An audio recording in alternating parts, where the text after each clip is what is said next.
All right, we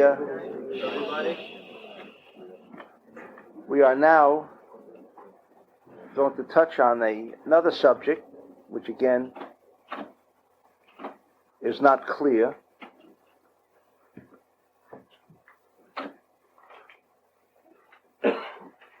When it says in chapter 47, verse 29, for those who do not understand Hebrew, I'll read it in the English. And the time drew near that Israel must die, and he called his son Joseph, and said unto him.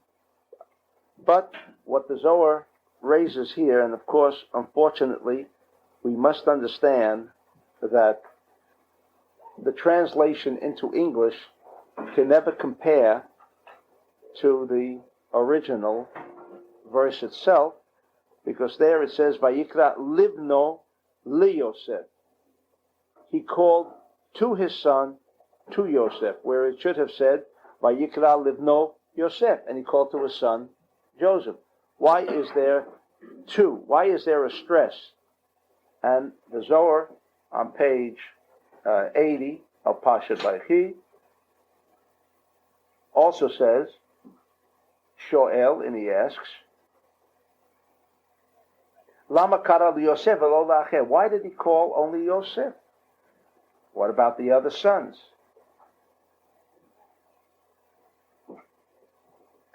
And the reason, continues the verses, that what did Yaakov want from Yosef? He said that, promise me, and he made him swear, that you shall take me out of Egypt, and you shall bury me in the place called the Me'erat HaMachpelah. That is where Adam and Eve are buried, Abraham and his wife, Sarah, Isaac and Rivkah, and now Yaakov together with Leah. He said, I want you to promise me. And he said, I will do as you request. Vayomi hishava li vayishava lo. And he made him swear, and he swore.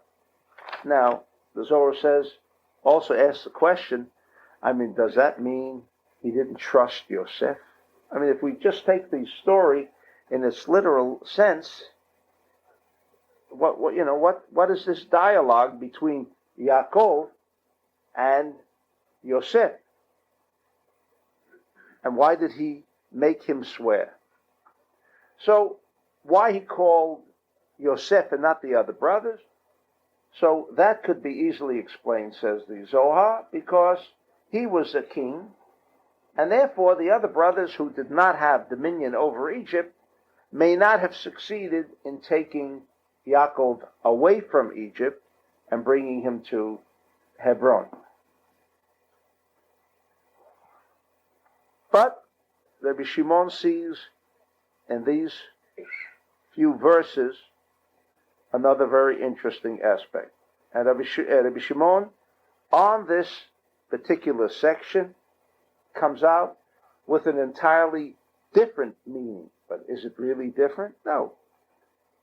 What is superficial and what appears to the eye is not the real meaning. It is coded. It is coded, and as we explained before, the reason why it must be coded. And Rabbi Shimon begins and says, Hanistarot Lashem Elokeinu v'Neglot Lanu Ulvanenu. That is a verse in Deuteronomy chapter 29, where it says that the secrets belong to God, but the secrets belong to God, but all that is revealed belongs to us. And the Zohar explains, what does that mean? That a person must be very careful that he should not go against the laws and principles of this universe. כי למדנו כל מה שאדם עושה בעולם הזה, כתובים אלו המעשים בספר, ובאים בחשבון לפי המלך הקדוש. והכל תלוי לפניו. And therefore, every action, every activity that one performs in this world is entered into what I call a computer. It is written down for posterity, the same way as we have a memory bank that no matter what took place in our life, even sometimes past lives, but at least this present life, we can recall. Where is the information? It's registered. So information that we experience, even in this world, is registered. And, says the Zohar, not only is it registered by the individual, and sometimes he forgets, but it is registered before the Lord. And everything is revealed. ואם כן, איך לא ישמע אדם את עצמו ומלאכתו לפני אדונו? And Rabbi Shimon says, if that's the case, if everyone understands that whatever his activity consists of is recorded, just like he knows, so it is known universally. So Rabbi Shimon, as he naive, asks, how come no person will take cognizance, will understand that every action, whether it be a positive action or a negative action, creates an equal and opposite reaction. If it's negative activity, the result must be negative. If it's positive, it'll be positive. Adam מחשב ולא כרצונו לעשות, הכל נמצא לפני הקדוש ברוך הוא ואין הנבד ממנו. That whatever a person thinks, just by thinking, also it's registered. Is it registered by us? Sure it is. The same way as an action is registered, we can remember what we even thought that we never pursued, we never made it manifest, but we remember everything. So far, we still don't know what is the connection with all that Rabbi Shimon is reciting in reference to this verse that doesn't have any meaning. Remember, he's telling Yosef to take him, and he's making him swear. In other words, remember, you can't get out of this because I made you swear, as if Yosef would, for whatever reason, not want to follow through.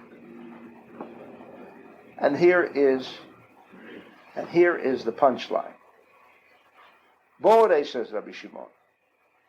B'layla hu sheba Leah leYaakov v'natata lo elu hasimanim shenatan Yaakov leRachel. And I guess most of you, if not all of you, already know why I am reading the Zohar in Hebrew and not just merely translating it into English, because there is power in these words. I should even read the Aramaic, but at least for those who understand Hebrew, can get immediately the translation, but I have looked at it, so I've made the connection.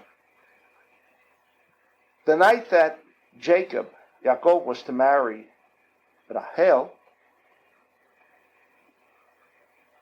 you remember that what Lavan did?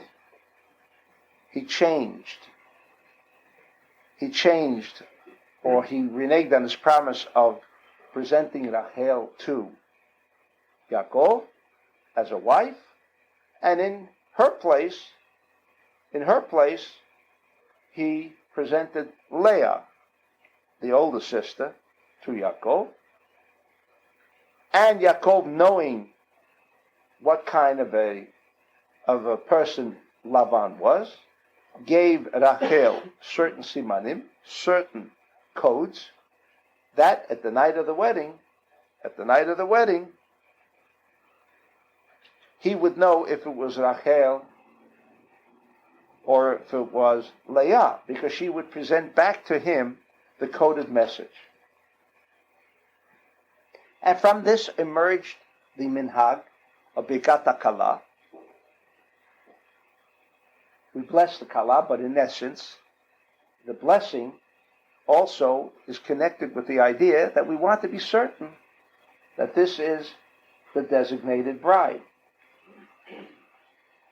That we have to assume that this was an old custom, that the bride was concealed. The bride was concealed, meaning her face was uncovered. Her face was covered. The reason for that, we know why. But this is not a custom that originated 1,000 years ago or 2,000 years ago. But this is a Kabbalistic tradition.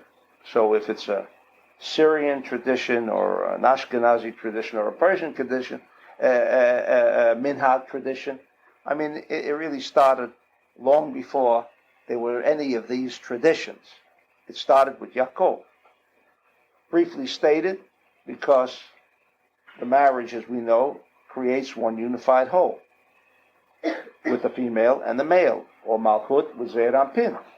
Until the marriage is consummated, we cover Malchut, meaning to indicate that we recognize and we concentrate on the idea that at this point there is no union, and that the union will take place under the chuppah. In any event, that's why she was concealed, and so he could not see her face. And therefore, Yaakov gave Rachel certain simanim, certain codes and clues, by which he would not be fooled, knowing that his father-in-law, his intended father-in-law, could exchange Leah for Rachel.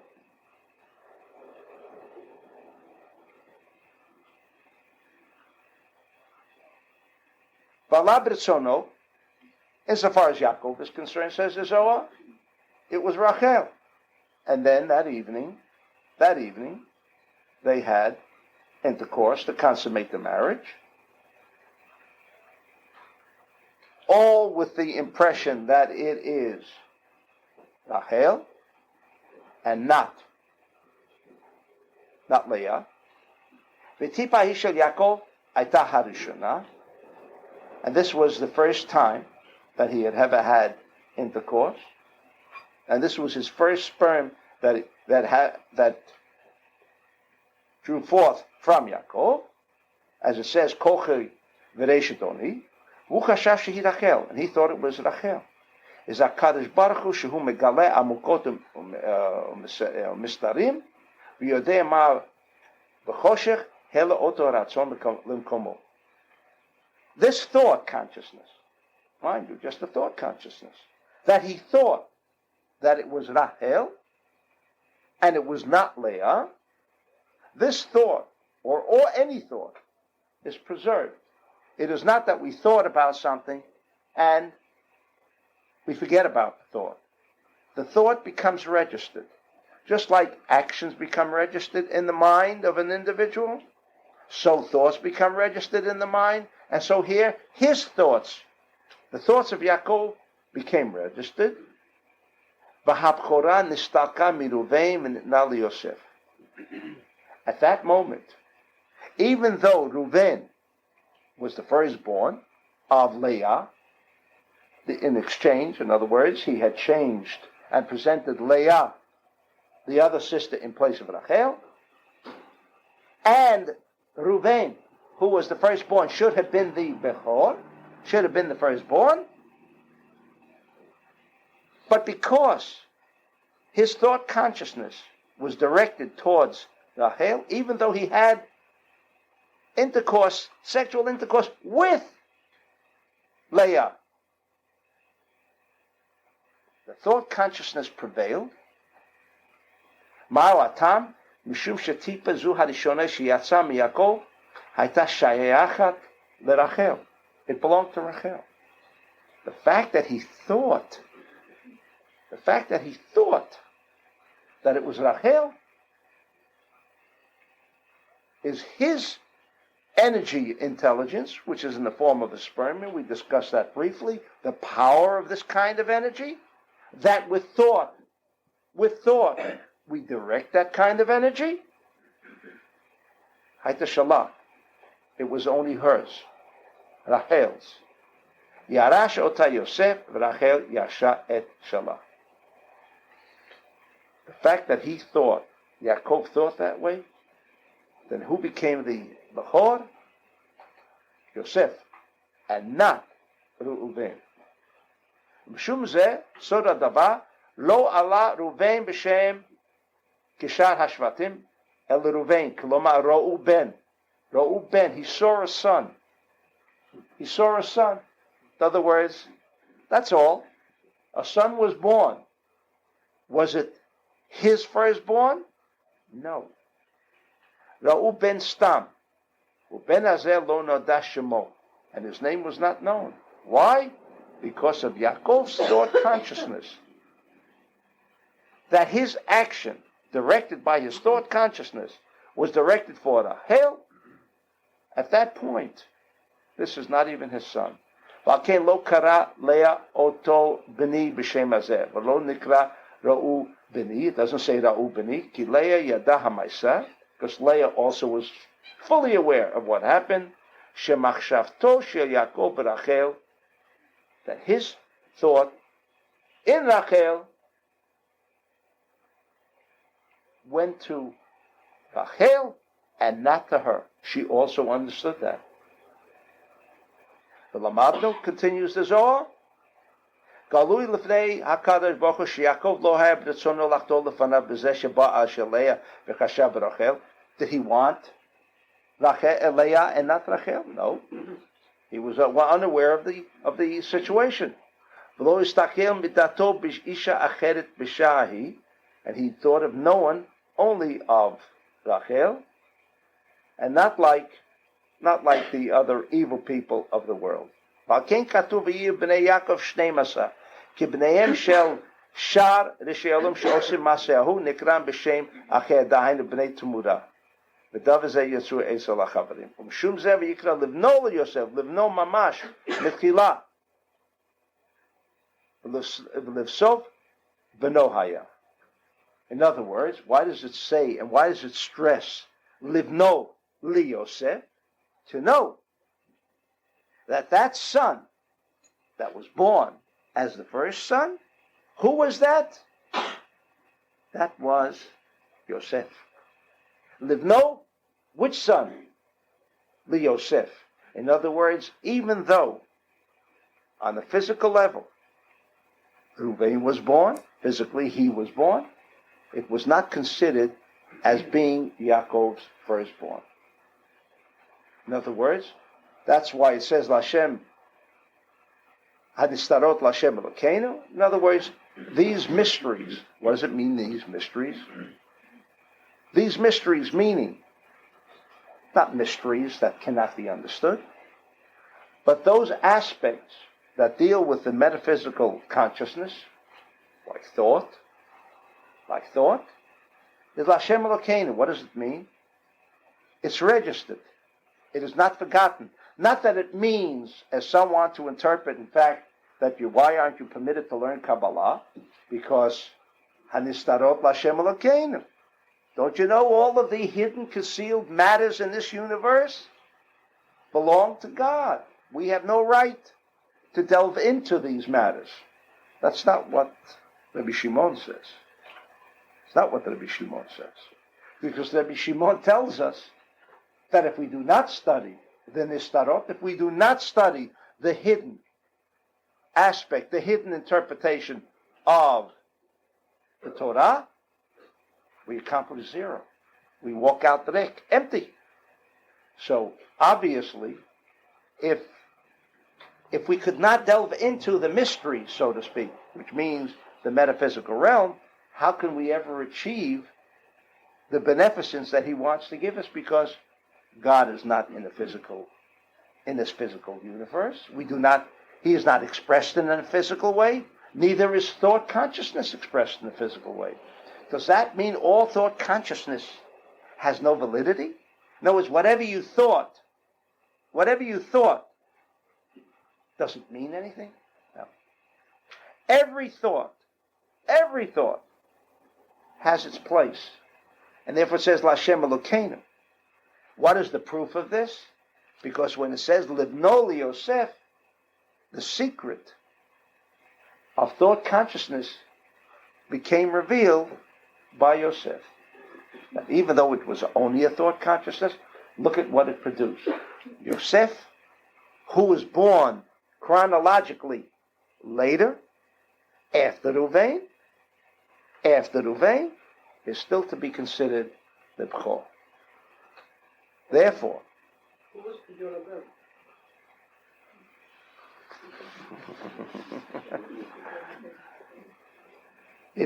it would have been, there is no mention of it. It's a nice question. There's no mention of it. But from the Zohar, and you would think that this was only the Zohar. But if we turn, and someone might say, well, that's one interpretation, right? But you can't consider Yosef the Bechor. I mean, he was born later. And the Ruvain was the firstborn. He was the Bechor. So how could you interpret the Torah in such a manner? But Rabbi Shimon was one to be reckoned with, and he thought of all the questions that a lot of rabbis might raise today. He thought of them all. And so, no, okay. And it says in Parshat Zot HaBracha, chapter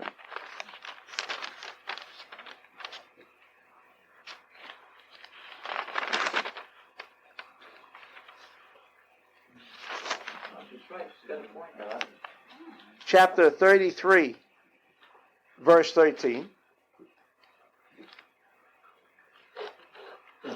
verse 17, I'm sorry.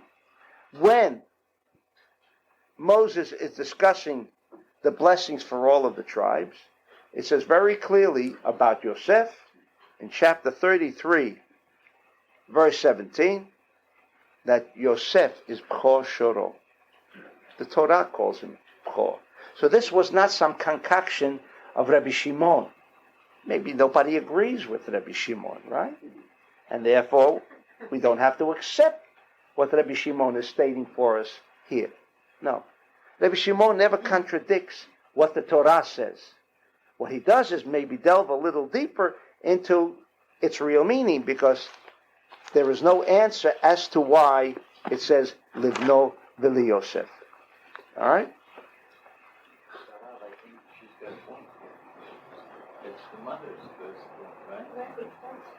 No, there could be a firstborn from a father too. In other words, if the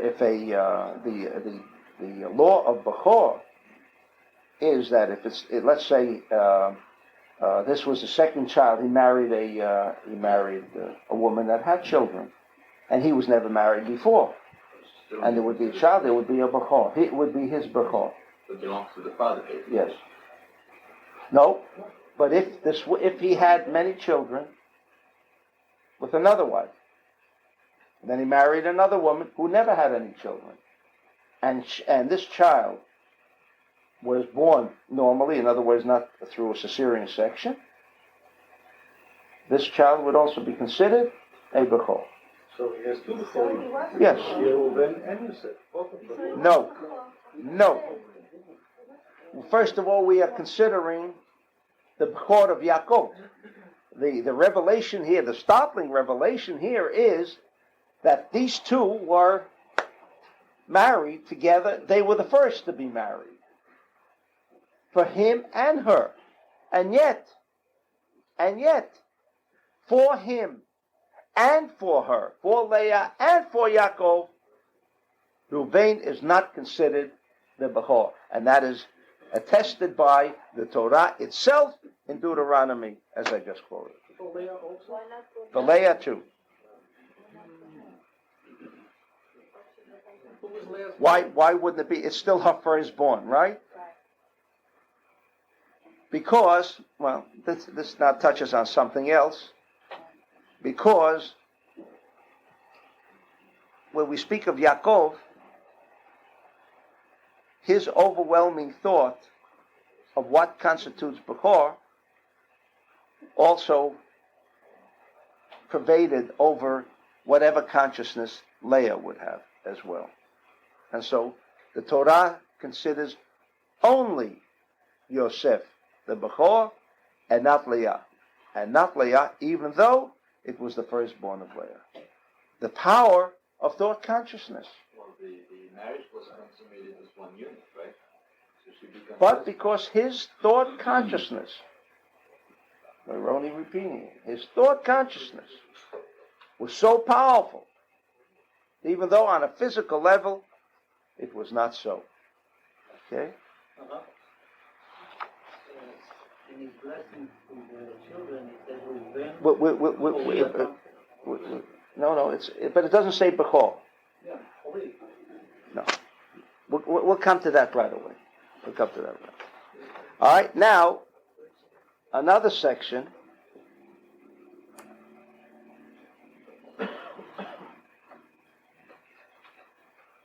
In connection with what has already been discussed, in the Zohar, Parshat Vayechi, page Kuf, 100. And it says the following in the Zohar, V'atidim b'nei olam sheyitzaku, v'lo yiyeh mi sheyashgiach alehem. In the future, says the Zohar, the world, after the destruction of the temple, the world will always be in crisis, always be in crisis. They will plead, they will yell, but there will be no one that will be listening to him. Yachzur Hashem l'chol ruchot ha'olam l'tzo'ez ha'tzalah. And people all over the world will raise their heads looking for salvation, looking for ways and means on how they can be saved. V'lo yeshuvu im ezer refuah l'tzaratam. And they will not find any form of refuah, of cure for the problems and maladies that will exist at that time. Aval refuah achat matzati lahem ba'olam v'lo yoter. I have found one refuah. One. Only one? There aren't more? No, he says, he could have said, I found one. That's great. One for all the yields. That's a great revelation. Why does the Zohar have to add the lo yoter? Don't think there are any others. Only one. One refuah. V'makamahu shimtzu oskim b'torah v'nimtza b'neihem sefer Torah she'ein bo pasul. Incredible. I mean, what did he foresee? That Shimon was a prophet? It's true. He was an incarnation of Moshe Rabbeinu according to the Ari, but that's how far into the future he could see, and the answer was yes. If he was the incarnation according to the Ari for the revelation, and that was his only purpose, he did not come back for Tikkun. Rabbi Shimon did not come back for Tikkun because he was a Nitzutz, he was a spark of Moshe Rabbeinu according to the Ari, and no one really disagrees.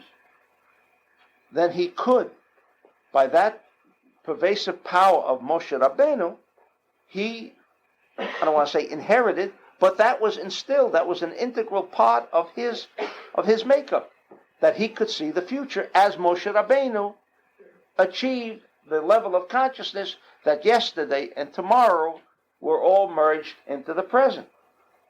And he says that in the future, there will come a time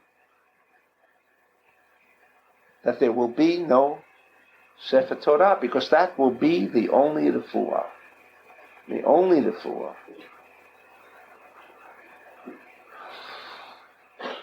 Kishiyotziu ota, and when you find this kosher Sefer Torah, Yitoru ha'elyonim v'tachtonim, then all worlds, the upper worlds with the lower worlds, will all be aroused. V'kol sheken, im katuv Hashem HaKadosh karui liyot. And this goes far beyond that just having a kosher Sefer Torah.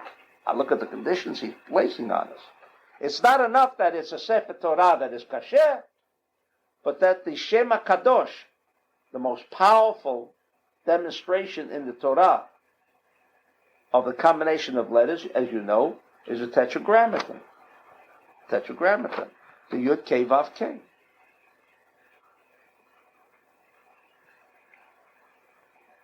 Does that invalidate the Sefer Torah if it's not written with the Shem HaKadosh, as the Tetragrammaton should be written? I must admit that until I became involved, which is only 7 or 8 years ago, into what is the letters of a Sefer Torah, of a mezuzah, of tefillin, I had no idea that there were differences in letters, that there were certain ways, according to the Kabbalah, that letters should be written. And, not that it becomes invalid, but let's say the Tetragrammaton, a revelation that came to me. I had no idea, going straight from the beginning to the end of all teachings. I never knew. I never studied that in the Tetragrammaton there is Yud, Kei, Vav, Kei. Yud, Kei, Vav, Kei. That there is a difference on how the two Heys are to be written. The right side of the first Hey is written like a Dalet. The right side of the last Hey is written like a Resh. That is what Rabbi Shimon is saying. The Kol Shekain, then you have the Refuah. Now, there is such ignorance. There is such ignorance that, and I'm speaking for myself, that had I not become involved suddenly with mezuzot and tefillin and sifrei Torot, I wouldn't know this. I wouldn't know that there's a difference of writing a Sefer Torah according to Rabbi Shimon. And not every Sefer Torah is written that way. Is written with the Tetragrammaton, which is the Shem HaKadosh. If you have this kind of Sefer Torah, he says, then you have the Refuah.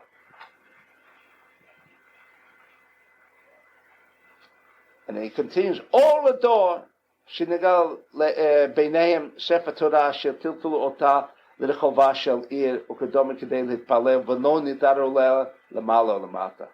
Woe unto those people who have that Sefer Torah, but it does not arouse the metaphysical cosmic consciousness that we have been discussing, and the physical, superficial, illusionary reality realm.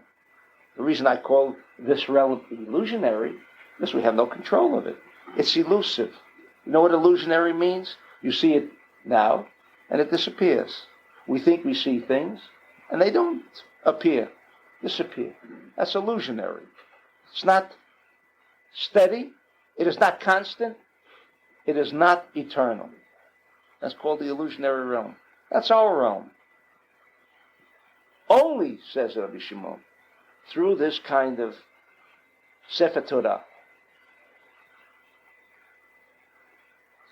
All right? Therefore, we should appreciate and we should be conscious of the idea that wherever we pray, that we have a Sefer Torah that can be ma'orer, can arouse, meaning connect and make a unification between the upper realm and the lower realm, because it is only in machshava, the power of machshava, the power of thought, that even, says the Zohar, can change a firstborn that was not actually born as a firstborn to become the firstborn. All because of the thought intelligence of Yaakov.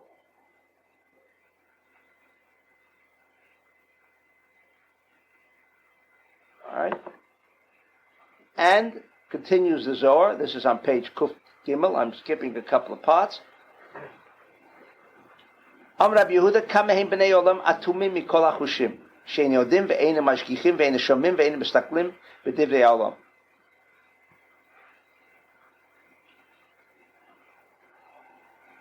he believes, Rabbi Shimon, that the five senses do not provide any assistance or support in our understanding that which is around us. And why do we have the five senses? Are they here just to confuse us? The eye, the ears, we know they don't always hear correctly. We know they don't always see correctly. Says the Zohar, never can these five senses be put to use for clarity, for understanding things. The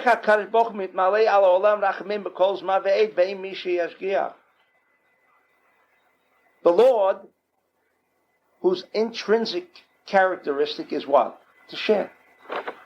He wants to share. Does he want to destroy the world? And why did he create it in the first place? He doesn't want to destroy the world. He wants to benefit the world. That's the reason he created the world. But the Zohar says, it falls on deaf ears, is the expression. It falls on deaf ears. It falls on blind people. Through the Sefer Torah, says the Zohar, one achieves this level of understanding and this level of consciousness not by virtue of understanding because the eye sees or the ear hears, but these are instruments by which, if they're channeled properly, the eye, the ear hearing the Kriyat Torah on Shabbat, without hearing the words, I would not be in a position to connect with that which is being read. I wouldn't hear it. And I must hear it. I must hear it in order to make that connection. So the ears have a purpose, the eyes have a purpose, but he's telling us only that they are only there as channeling.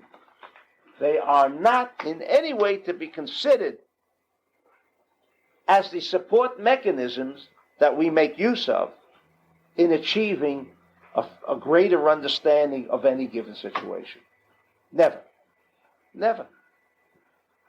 Because they are closed.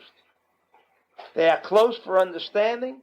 They are closed for an awareness of anything that goes on around us or behind us.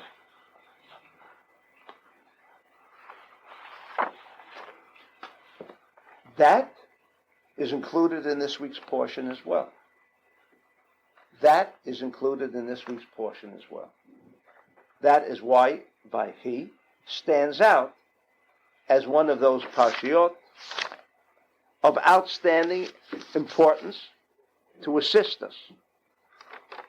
Now we come to another little incident that happened. It says that in chapter 48,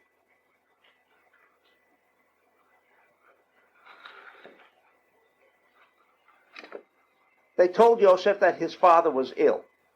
And he took his two sons, Manasseh and Ephraim.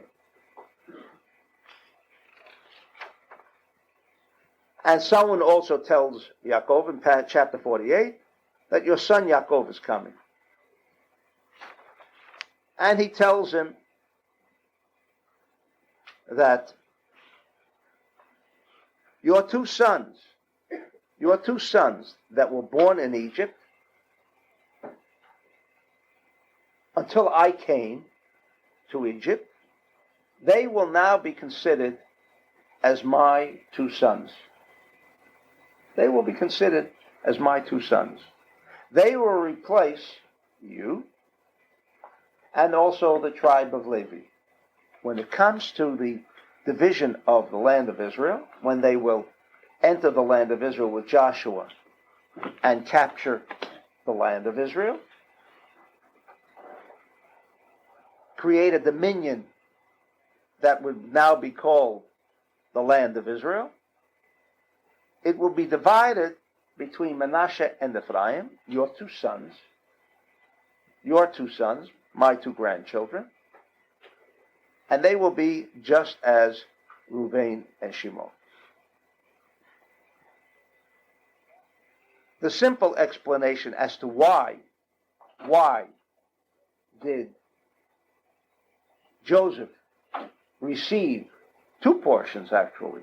In other words, his descendants, Menashe and Ephraim, were each going to participate in the division of the land.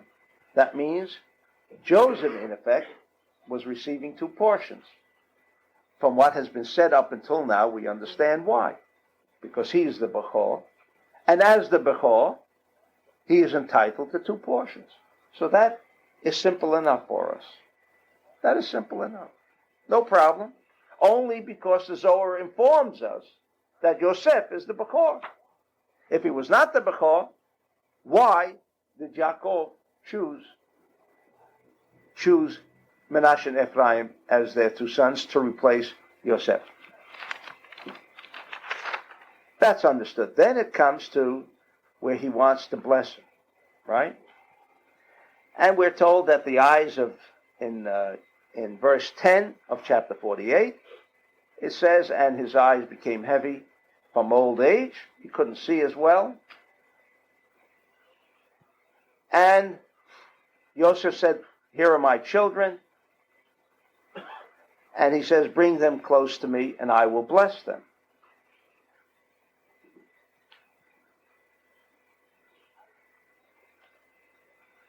How does he bless them? And Yosef, taking these two children, puts Ephraim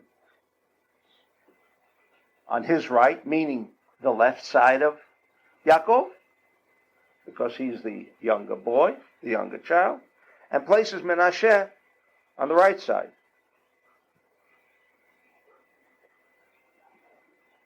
Israel, or Yaakov, which already is stated in verse 10, could not see, right? Could not see. And it doesn't say that Yosef told him that here is Ephraim on your left side, and here is Menashe on your right side. It doesn't say anything of the sort. And it says that Yisrael, whose name is also Yaakov, extended his right hand, is crossed over and put his right hand on the younger son, and crossed over his left hand and put his left hand on Menashe. This is the story.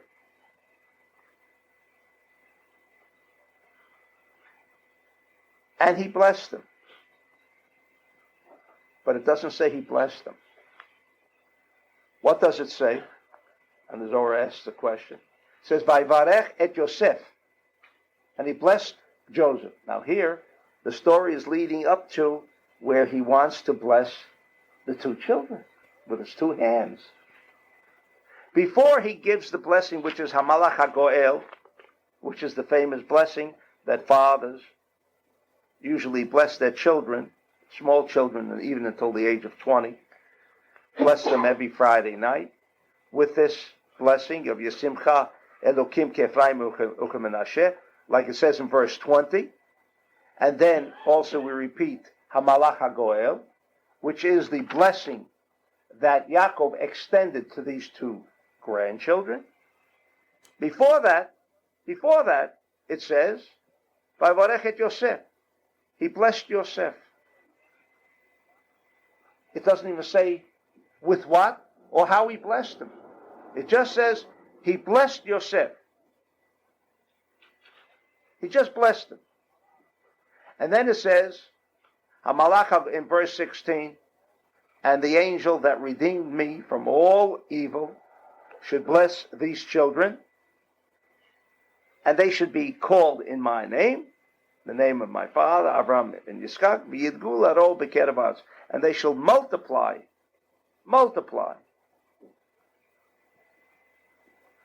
And they say some mean it as a fish, b'kerev haaretz. And he blessed them. But it does not say that he blessed Yosef. No mention of it. Again, a concealed portion here raises the Zohar the question. And then it says, when Yosef saw what his father was doing, It says, Vayera be'inav, from the word ra. When Yosef saw his father switching the hands, it became, I don't want to use the word evil, but it displeased him. How come his father is doing something like this? Now we're talking about Yaakov, we're talking about Yosef,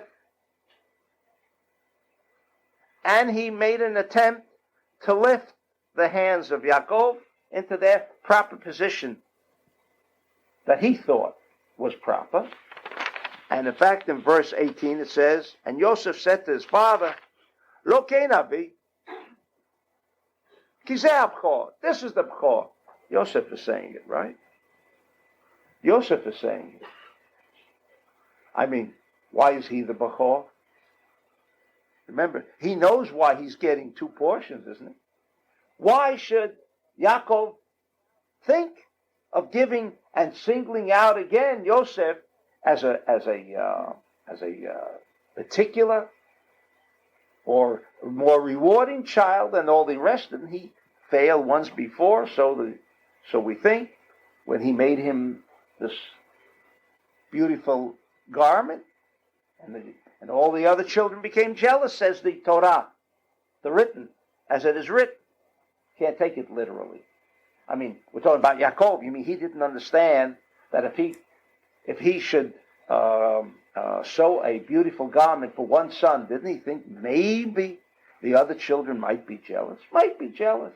In fact, they were, it says. In the Torah, it says they were jealous of this garment. Now, why did Yaakov again choose to do the same thing? Taking the two grandchildren, because all the other children had also children. Why didn't he take any of the other two? And why is he stressing the fact that they were born before I came to Egypt? Remember, he said, only those two.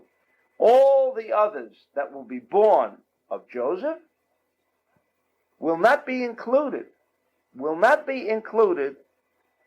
in the division of two portions. Only these two. And then now Yosef, who knew he is a Bechor, and knew why the father is choosing his two sons to receive a double portion, says, don't you know this is the Bechor? Why are you blessing with your right hand the younger one? It shouldn't be that way. And it says his father in verse 19 did not want to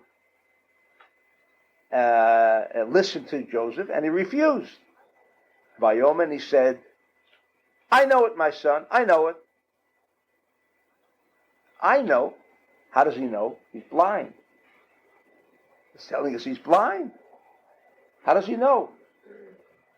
How did he even know to flip the hands, to switch the hands? How did he know? Not only how did he know, but even Joseph was under the impression, obviously, that he didn't know, because he tried to remove the hands from the children. And he answers him, I know. But, and this seems to be the key, Vulam achiv hakaton yigdal mimenu, v'zaro yiyeh melo hagoyim. I see into the future. In other words, the Zohar says the eyes don't see anyway. The Torah wants to tell us that he was blind. Like we're all blind. Like we all don't see. So how did he know who was the Bechor and who was not? Because he had achieved another level of consciousness. The eyes are not what makes a person see. It's his connection. Like I connected with you, Yosef. You remember Yosef? On a physical level, you were not supposed to be the Bechor. But you know, I know that Rabbi Shimon will be explaining this portion in the future, and he's going to tell us that you are the Bechor. On what level? Thought consciousness. In other words, by achieving that level of consciousness, you became Bechor. The same way, over here says the Zohar, that these two children, he knew that from Menashe would come Yeravam ben Nebat, who brought idol worshipping back into the temple. And because of that, he knew where this line of the family is going, and he did not want to inject the line of Menashe with this kind of chor energy, of the blessing of the right hand, which would be a demonstration of chor energy, because he knew that the blessing, what do you mean a blessing?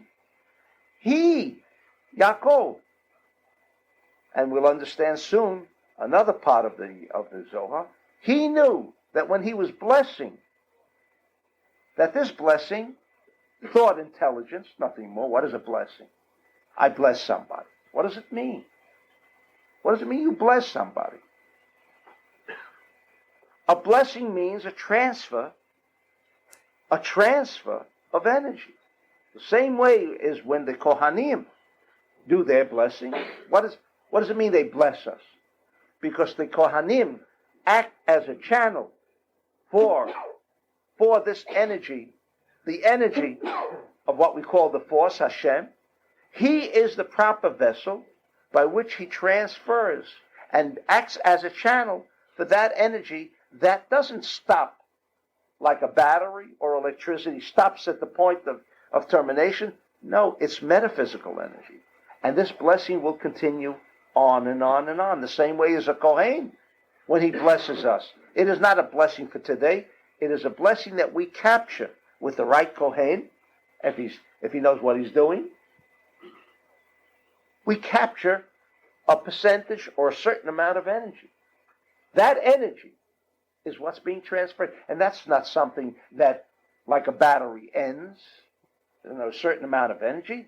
The battery burns out, the bulb burns out, and then it's all over with. No, it'll continue on and on. And because Yaakov, from his prior experience, knowing what thought consciousness is all about, what thought consciousness was all about, knew that this would travel the same way as his thought consciousness traveled until the time that Yosef was born at a later date. This is the power of energy. This is the power of brachot, the power of brachot that are taking place in this parsha. Blessings of Yaakov. You want to know why there are 85 verses? The manifestation of power. What do you mean blessing? I bless somebody. You just bless someone and say, I bless you, without a meditation that I want to transfer energy that possibly is coming through me, if I'm a Kohen, or whatever reason someone can give a bracha, or a father to a child, that he feels that he can act as a channel to his children. That's called blessing. But just the fact that we say a couple of nice words and not understand that the blessing, Hamalach HaGoel, or the Kohen's blessing of Yevrecha Hashem v'Yishmerecha, that these are not just beautiful expressions. Oh, we're getting a bracha. What bracha? What does bracha mean? It means a transfer of the force of energy that is called Or the Chachmah. That is what's being transferred. Therefore, we can understand another Zohar, which doesn't really make too much sense, but only with his interpretation. Amrab Yosef, B'diuk et Yosef. What does it say? Remember, we asked the question. Vavarech et Yosef. He blessed Yosef. Doesn't say how he blessed them. When it came to the children, it said he blessed them. How did he bless them? With the Malach HaGoel, with that blessing. The Zohar says it does not say anything about the blessing that Yaakov gave Yosef, like all the other tribes received individual blessings that we'll shortly come to. Et romez al malchut, bekatuv et Yosef shehu birkat banav, ki banav Menashe ve'Ephraim hem b'chinat malchut anikrat et, וכשמתברכים בניו הוא מתברך תחילה. כי בניו של אדם ברכתו הוא. In other words, the blessing that Yaakov extended for the children also includes the blessing for Yosef. Because the Zohar says in this portion too, why did he really stress the blessing on the children? So the Zohar says, a little peculiar, that a grandfather loves his grandchildren more than he loves his children. Why? Zohar, Rabbi Shimon says that kind of an idea. And we know on a very physical level, we know that grandfathers pay more attention to grandchildren than when their children were young, maybe they paid more attention. But once there are grandchildren, they seem to pay more attention. Is the Zohar referring to this kind of idea that exists amongst simple people? That they like the grandchildren play? What happens when the grandchild is 42? You think he plays with him the same way? I mean, Rabbi Shimon didn't know that the reason grandparents love grandchildren is because usually they are older and these are very young and their children are already grown people. And so what do? You're going to play, squeeze the cheek? I mean, what do you do with your children? You can't deal with them the same way. Is that what the Zohar is talking about? Says the Zohar, no. When you bless as Yaakov did, bless the children, there was a transfer of energy. He was in essence using Yosef. When it says Vayivorech et Yosef, it doesn't say what he blessed him. But he was blessing Yosef, and through Yosef, this blessing was not only being transferred, because it says Vayivorech et Yosef, already included the children. In other words, sometimes people come to a tzaddik, right? They say, give me a blessing. Well, what's wrong? My business is going so bad. Give me a blessing. Fast, Rabbi. Or he's sick. Give me a blessing. Fast, Rabbi. I'm sick. What will the rabbi say, if he was a Kabbalist at least? He says, in other words, the only thing that will ever be wrong is that your business is going bad. The only thing that will ever be wrong is your health is going bad. In other words, you want me to limit the extent of my channeling energy to you. People don't know what it means to receive a blessing. A blessing refers to the energy force of Hashem, of the Lord, and that energy should be all pervasive. Not only, in fact, to the grandchildren, but it should travel wherever it is meant to travel. And he was so careful that he knew that this energy traveled so far and wide that Yaakov, seeing, and although he was blind, remember, we're taught that the fact that he was blind has nothing to do with the fact of him achieving a higher level of consciousness, because as Zohar said, everyone is blind. Whoever uses their eyes alone are blind. And we see from Yaakov, he was physically blind, but he was not blind. He was not blind. How did he know to switch the hands if he couldn't see them? How do you know people? Because you see them? Or you get a vibration about people. You know exactly what these people, that's when you know people. But because he dresses with a nice suit, or he drives a Jaguar, I mean, that makes him into a nice person. And if he rides an old jalopy, he's not such a nice person. Is that the way? That's all the eye can do for us. Beyond that,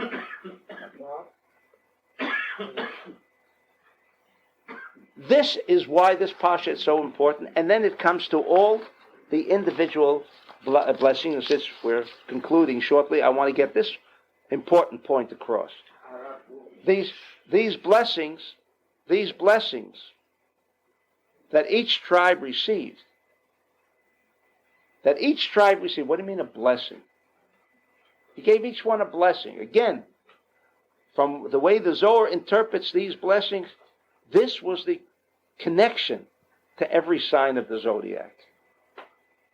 That when we receive the blessing, it means that this month, when we hear this parsha, we are receiving the connection to the positive aspect of the cosmos. Because in Venus, there is a positive and negative energy intelligence. Both of them influence us. Now, like in the Ana B'Koach, or in these blessings, a blessing means where it covers the individual and does not permit any vulnerability, doesn't permit a space by which the negative energy that also is bombarding us day in and day out. Day in and day out, says the Zohar.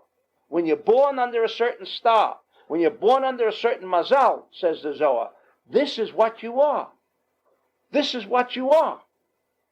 Now, you can take advantage of the positive energy that comes out of this month or the negative energy. You have free will. The blessings that he gave Yaakov was how we could overcome all of the negative energy intelligences, all of the negative energy intelligence of any particular month. Because if you do not create what I call a security shield, and you are vulnerable, they come all the time, day and night. The cosmos do not sleep. They are bombarding us. Try to fall asleep at night. Nobody's around. Some people, thousands of thoughts come in. Where do the thoughts come from? Where do they come from? And not only that, we're trying to quiet the mind. We're making a conscious effort to quiet the mind. Never. We are powerless to control the mind. We are powerless.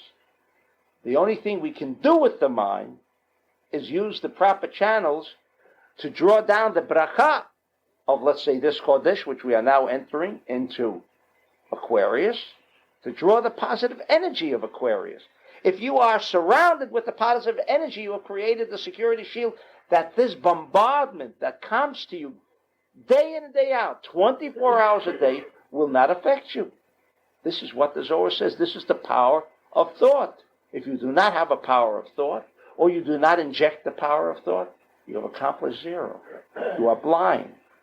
If you consider the mind as being the primary source of everything you do, and all of your hatzlacha, all of your success, or chas v'shalom, all of your failure, depends upon, I made the wrong move, says the Zohar, you're now vulnerable to all of the negative energy intelligence. Because if you think that it all originated in the mind, which is a primary source, then you have permitted vulnerability to come in, because the mind itself, by and within itself, is atum. It is closed. Your mind does not create anything.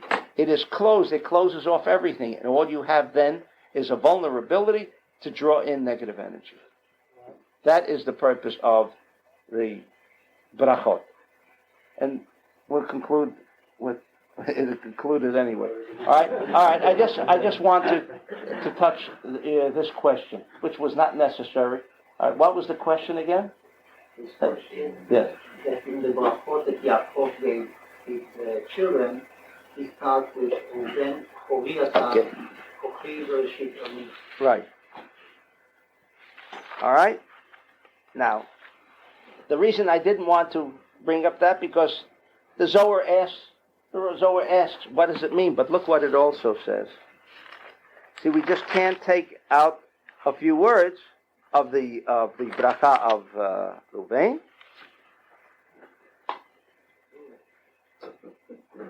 Pachas kamaim al tosek ki alita mishkevei avicha as hilalta yitzuai Allah. Right? The Zohar says, I didn't have time, I have it marked down here, but so that you don't walk out without understanding another important part of the Zohar, which states that when it says Reuven b'chori ata, that in the age of Aquarius, in the time just preceding the Biat HaMashiach, Reuven is going to come and claim his share, and he will create a civil war in Israel, demanding that his share be what is rightfully his, meaning not only Bechor, but as the Bechor, he was entitled to Kahuna, because Bechor and Kahuna are synonymous. It's only because of the golden calf that the Bechor was removed from acting as the priest. And he will come because he will say, but I was the Bechor. And because of that, he will even come and hold war. And that's why it says, Pachaz kamayim al tota. What does it mean? Unstable as water. What does it mean, unstable as water?